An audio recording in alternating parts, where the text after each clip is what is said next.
नमस्कार, मेरा नाम ज्ञानेश्वर है और आप देख रहे हैं लाइव सिटीज। देखिए, आज तारीख है 4 मई, लॉकडाउन 3 का पहला दिन। लेकिन ये जो पहला दिन है प्रवासी मजदूरों के लिए, चाहे वो मजदूर बिहार के हों या देश के किसी भी दूसरे हिस्से के हों और अपने प्रदेश से दूर किसी दूसरे प्रदेश में रह रहे हों, उनके लिए थोड़ी परेशान करने वाली खबर है। या यूं कहें कि केंद्रीय गृह मंत्रालय मतलब अमित शाह के महकमे ने एक ऐसा आदेश जारी कर दिया है जिसके बाद प्रवासी मजदूरों की घर वापसी संभव नहीं दिख रही है। हम उन बेचैन मजदूरों को देख रहे थे, हम उन परेशान मजदूरों को देख रहे थे। बिहार के प्रवासी मजदूरों की संख्या 27 से 28 लाख है, जो दूसरे प्रदेशों में काम कर रहे हैं और उनकी घर वापसी की उम्मीद तब जग गई थी जब स्पेशल ट्रेन चलने लगी थी। और सभी बड़े प्रदेशों में, चाहे हरियाणा हो, पंजाब हो, दिल्ली हो, महाराष्ट्र हो, जहां प्रवासी मजदूर कमाने को जाते हैं, वो बिहार आने के लिए तैयार दिख रहे थे। लेकिन अब केंद्रीय गृह मंत्रालय ने, इनके जो केंद्रीय गृह सचिव हैं, उन्होंने कल रात एक आदेश जारी कर दिया है जिसके आधार पर सभी प्रवासी मजदूरों की बिहार वापसी कतई संभव नहीं दिख रही है।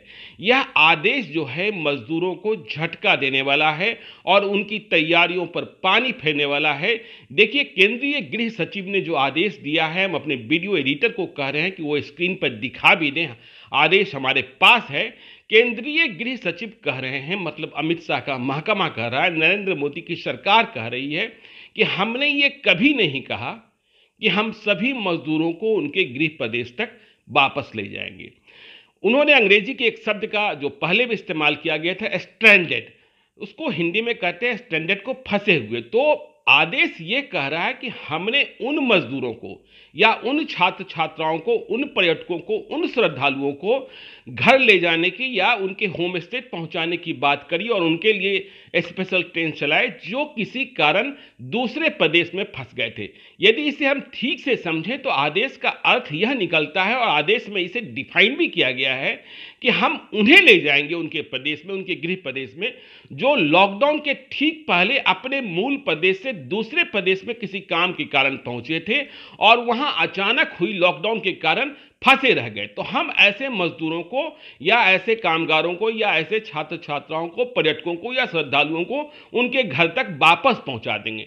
लेकिन हम उन्हें नहीं पहुंचाने जा रहे हैं जो अपने प्रदेश से, मतलब अपने मूल प्रदेश से, यदि हम बिहार के रहने वाले हैं और हम पंजाब गए हैं, हरियाणा गए हैं, महाराष्ट्र गए हैं, दिल्ली गए हैं, कमाने गए हैं और वहां रह रहे थे या रह रहे हैं, तो हम उन्हें नहीं पहुंचाएंगे, उन्हें नहीं वापस करेंगे। देखिए, बिहार के मजदूरों की ही यदि सिर्फ बात कर ले तो बिहार के मजदूरों की कुल संख्या 27 से 28 लाख हो जाती है। पिछले दिनों बिहार सरकार के मंत्री नीरज कुमार ने कहा था कि 27,27,000 ऐसे लोग हैं जिन्होंने बिहार सरकार से मदद की दरकार की। बिहार सरकार करीब 17 लाख लोगों को उनके अकाउंट में इस क्राइसिस पीरियड में 1,000 रुपए का जीवन यापन के लिए खर्च ट्रांसफर कर चुकी है। तो देखिए, हमारे मजदूर क्यों वापस लौटना चाहते थे? हमारे मजदूर इसलिए वापस लौटना चाहते थे कि जिन स्टेट्स में वे गए हुए थे काम करने, भले ही पहले से गए हुए थे, वहां कल कारखाने बंद हो गए, वहां उनके सामने आर्थिक संकट पैदा हो गया, घरों से निकलना मुश्किल हो गया, राशन दुकानदारों ने उधार देना बंद कर दिया और उधर भी परेशानी, इधर भी परेशानी। मतलब वे जहां रह रहे थे वहां भी परेशान और इधर घर वाले भी परेशान। आप देख रहे हैं कि देश के कई दूसरे बड़े प्रदेशों में, महाराष्ट्र है, गुजरात है, वहां कोरोना का प्रभाव अधिक है। बिहार की सरकार कोरोना के संक्रमण को रोकने का प्रयास कर रही है। बिहार की सरकार ने लॉकडाउन 3 में यदि कोई बड़ी छूट नहीं दी केंद्र सरकार के गाइडलाइंस के हिसाब से, तो इसका तर्क यह माना गया कि जो कामगार लौट रहे हैं दूसरे प्रदेशों से, उनका स्वागत हम जरूर कर रहे हैं, लेकिन उनके कारण संक्रमण फैलने की भी संभावना, इसलिए हम छूट नहीं दे रहे हैं। लेकिन इस बीच कई ट्रेनें भी चल रही थी, कई ट्रेनें आ चुकी हैं। हम आमतौर पर एक अनुमान लगा रहे थे कि यदि 10 ट्रेनें भी रोज आती हैं तो कुल कितनी संख्या कामगार मजदूरों की वापसी की होगी। लेकिन अब तो वापसी होनी ही नहीं है, क्योंकि केंद्रीय गृह मंत्रालय, नरेंद्र मोदी की सरकार, अमित शाह जिस महकमे के मंत्री हैं, होम मिनिस्ट्री ने ही कह दिया कि हम सभी मजदूरों को उनके घर तक पहुंचाने नहीं जा रहे हैं। इसलिए हम फिर से बिहारी मजदूरों को जो दूसरे प्रदेशों में फंसे हैं उनसे कहना चाहते हैं कि देखिए अभी आपको धैर्य बनाकर रखना होगा। अभी आपको आने के लिए अफरा तफरी नहीं मचानी होगी, क्योंकि केंद्र सरकार ने कहा है कि आपको घर पहुंचाने की कोई तैयारी नहीं है, कोई व्यवस्था नहीं है, आपको जहां है वहीं रहना है। केंद्र सरकार कह रही है कि हम उन्हें नहीं पहुंचाने जा रहे हैं उनके घर तक, जो कमाने दूसरे प्रदेशों में आए हुए थे, रह रहे हैं, वे अब भी वहीं रहेंगे। देखिए हमें लगता है कि इसके पीछे और भी कई तरीके का दबाव है, औद्योगिक घरानों का दबाव भी हो सकता है, क्योंकि यदि कल कारखाने शुरू होंगे तो फिर स्किल लेबर्स कहां से आएंगे। तो आपके लिए एक झटके वाली खबर है और अब यह तय है।